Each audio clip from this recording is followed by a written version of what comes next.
The crimson sands of Kepler 442b stretched endlessly beneath the twin suns, their harsh light casting jagged shadows across the battlefield. Commander Nora Chen watched through her tactical visor as another wave of Zephyrian shock troops advanced on the human outpost.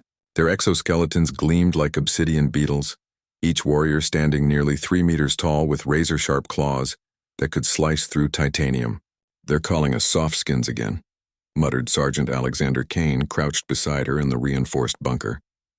His weathered face bore the scars of a dozen campaigns across the outer rim. Same old Zephyrian arrogance. Nora allowed herself a grim smile. The Galactic Empire had been underestimating humanity for 3 years now, ever since Earth's first contact with the interstellar community. The Zephyrians, apex predators from a high-gravity death world, considered themselves the Empire's finest warriors. They had conquered 17 systems with their superior strength, natural armor, and centuries of military tradition. Humans, by comparison, seemed laughably weak. No natural weapons, thin skin, lightweight bones, evolutionary products of what the Empire deemed a nursery world. Earth's Special Operations Service had been the subject of countless jokes in Imperial military academies. How could beings who couldn't even survive their own planet's natural disasters hope to compete with battle-hardened alien species? "Contact in 30 seconds, Alexander reported, checking his modified plasma rifle. Unlike the bulky Zephyrian weapons designed for their massive hands, human firearms were compact, efficient, and deadly accurate. "You sure about this plan, Commander?" Nora's eyes never left the approaching enemy formation. "Trust the training, Kane. Trust what makes us human." The Zephyrians had studied human military tactics for months, analyzing every engagement, every strategy Earth forces had employed. They knew humans favored ranged combat, relied heavily on technology, and avoided direct confrontation whenever possible. What they didn't understand was why. The attack began with typical Zephyrian brutality. Plasma cannons obliterated the outer defensive positions, while armored warriors charged across the open ground, their bone-rattling war cries echoing across the desert. They moved with the confidence of predators who had never known defeat. Nora and Alexander's team held their fire, hidden in concealed positions around the outpost's perimeter. The Zephyrians had expected desperate resistance from the main bunker, but instead found only empty fortifications and abandoned equipment. "Phase 1 complete," Nora whispered into her comm unit. "Initiating Terran Protocol 7. What happened next would be discussed in Imperial military colleges for generations. The humans didn't fight like Zephyrians, seeking glorious single combat. They didn't fight like crystalline entities, using superior technology to overwhelm opponents. They fought like humans with cunning, adaptability, and a willingness to embrace chaos. Alexander's team struck from 6 different positions simultaneously, their movements coordinated with mechanical precision. They targeted weak points in Zephyrian armor that no other species had bothered to exploit: joints, optical sensors, heat exhaust vents. While the enemy expected frontal assault, humans appeared from underground tunnels, repelled from cliff faces, and emerged from hastily constructed spider holes. But the real shock came when the Zephyrians attempted to regroup.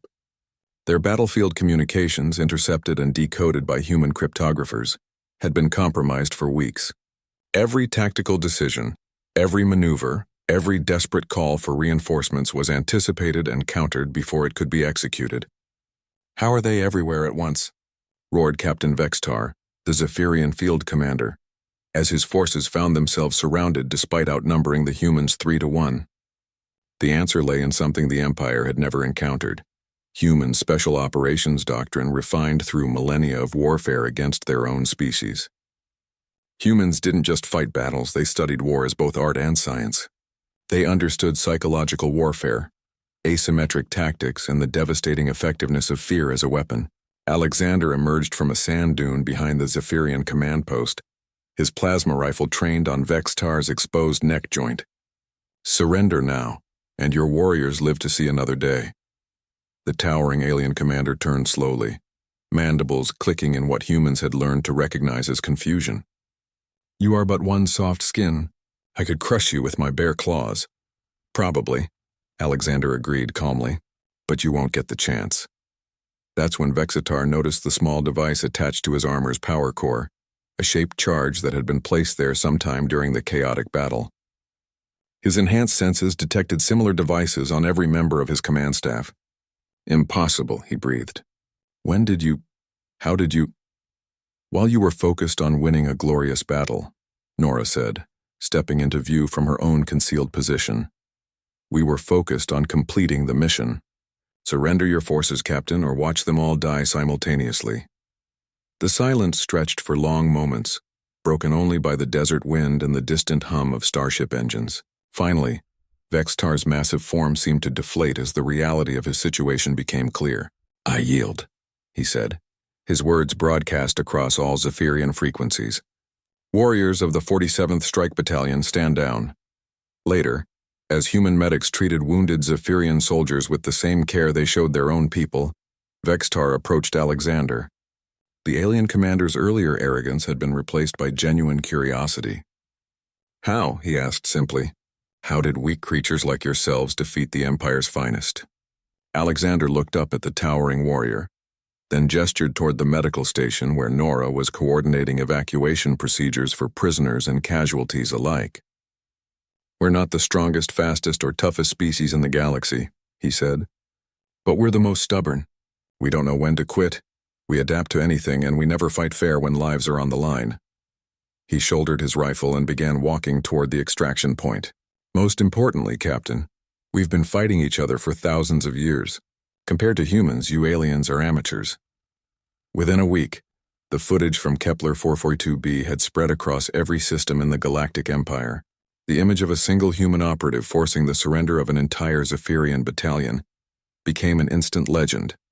But more importantly, it sent a clear message to every species that had dismissed Earth's military capabilities. Humanity had arrived on the galactic stage, and they were nobody's softskins.